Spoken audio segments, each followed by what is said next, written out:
আসসালামু আলাইকুম। সকাল ৯টা বেজে ৩০ মিনিট। আজ শনিবার। বাংলাদেশ বেতার কক্সবাজার। স্থানীয় খবরে স্বাগত জানাচ্ছি শামীম আক্তার।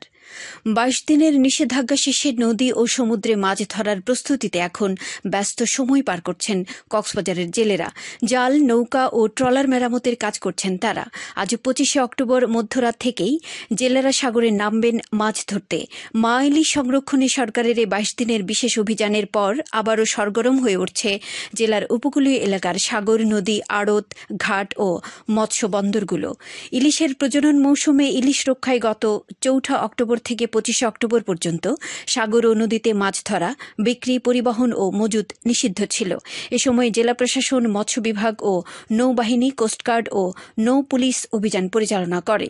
জেলা মৎস্য কর্মকর্তা মোহাম্মদ নাজমুল হুদা বলেন, কিছু অসাধু জেলের কর্মকাণ্ড ছাড়া সামগ্রিকভাবে নিষেধাজ্ঞা সফল হয়েছে। এবছর ইলিশ উৎপাদনের লক্ষ্যমাত্রা ছাড়িয়ে যাবে বলে আশা করেন তিনি জানান, জেলায় ৬৪,০০০-এরও বেশি মৎস্যজীবী রয়েছে। এর মধ্যে ২৬,২৮০ জন মৎস্যজীবীকে নিষেধাজ্ঞাকালীন ২৫ কেজি করে ভিজিএফ চাল বিতরণ করা হয়েছে। কক্সবাজারে মৎস্য সম্পদ সংরক্ষণ বিষয়ক সচেতনতামূলক সভা অনুষ্ঠিত হয়েছে। গতকাল জাতীয় মৎস্যজীবী সমিতি কক্সবাজার সদর উপজেলা শাখার উদ্যোগে চৌফুল্লুন্ডি মাঝের পাড়া এলাকায় এ সভা অনুষ্ঠিত হয়।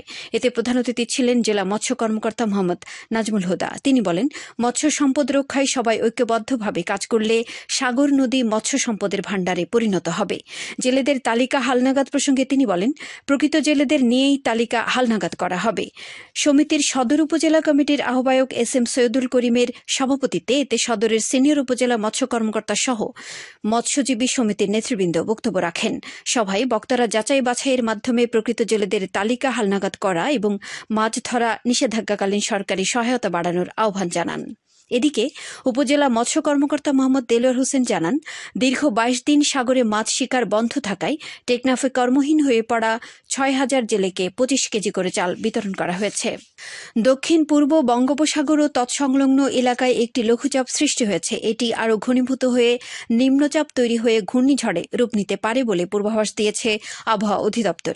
গতকাল বিশেষ বিজ্ঞপ্তিতে এই তথ্য জানিয়েছে আবহাওয়া অফিস। তবে দেশের অভ্যন্তরীণ নদীবন্দর সমূহের জন্য কোনো সতর্কবাণী নেই এবং কোনো সংকেত দেখাতে হবে না। উত্তর বঙ্গোপসাগরে অবস্থানরত মাছ ধরা নৌকা ও ট্রলারগুলোকে পরবর্তী নির্দেশ না দেওয়া পর্যন্ত গভীর সাগরে বিচরণ না করতে বলা হয়েছে। আবহাওয়া অধিদপ্তরের আবহাওয়াবিদ কাজী জেবুন্নেসা বলেন, সাগরে সৃষ্ট লঘুচাপ ঘনীভূত হয়ে নিম্নচাপে পরিণত হলে তা ঘূর্ণিঝড়ে রূপ নেওয়ার সম্ভাবনা রয়েছে। এটি গতিপথ ভারতের উড়িষ্যা ও অন্ধ্রপ্রদেশের দিকে। এটি বাংলাদেশের স্থলভাগে তেমন প্রভাব ফেলবে না। তবে চলতি মাসের ২৯ তারিখ থেকে দেশের বিভিন্ন স্থানে বৃষ্টি হতে পারে বলে জানান তিনি। টেকনাফে কোস্টগার্ড অভিযান চালিয়ে পাচারের উদ্দেশ্যে আটকে রাখা ৪৪ জনকে উদ্ধার করেছে।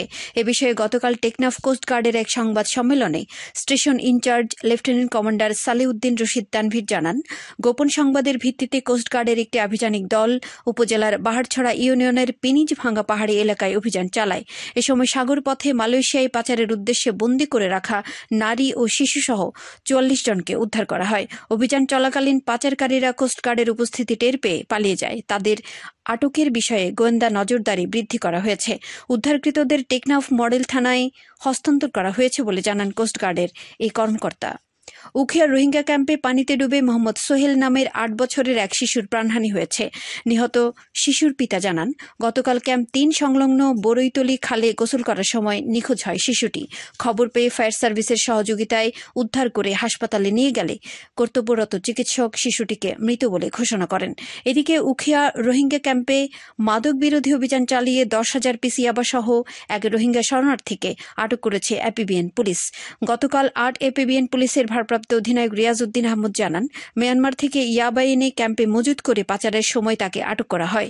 এ ব্যাপারে মাদক নিয়ন্ত্রণ আইনে মামলা দায়ের করা হয়েছে বলে জানান থানার ওসি মোহাম্মদ জিয়াউল হক। আবহাওয়া এখন জানিয়ে দিচ্ছি মাখখালী নদীর মোহনা ও সংলগ্ন এলাকার সামুদ্রিক জোয়ার ভাটার সময়সূচি। আজ জোয়ার শুরু হয়েছে সকাল ৬টা ২৮ মিনিটে, চলবে দুপুর ১২টা ১৫ মিনিট পর্যন্ত। সবশেষে পর্যটক বার্তা।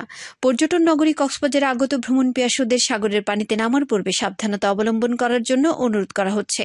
যারা সাঁতারে দক্ষ নন তাদের পানিতে বেশি দূর যাওয়া উচিত নয়। ভাটার সময় স্রোতের সাগরমুখী টান প্রবল হওয়ায় সাগরের গভীরে ভেসে যাওয়া এমনকি প্রাণহানির আশঙ্কা থাকে। সেই সাথে পর্যটকদের স্বাস্থ্যবিধি মেনে চলার পরামর্শ দেওয়া হচ্ছে। খবর শেষ হলো। আমাদের পরবর্তী খবর প্রচারিত হবে আজ দুপুর 2:30 মিনিটে।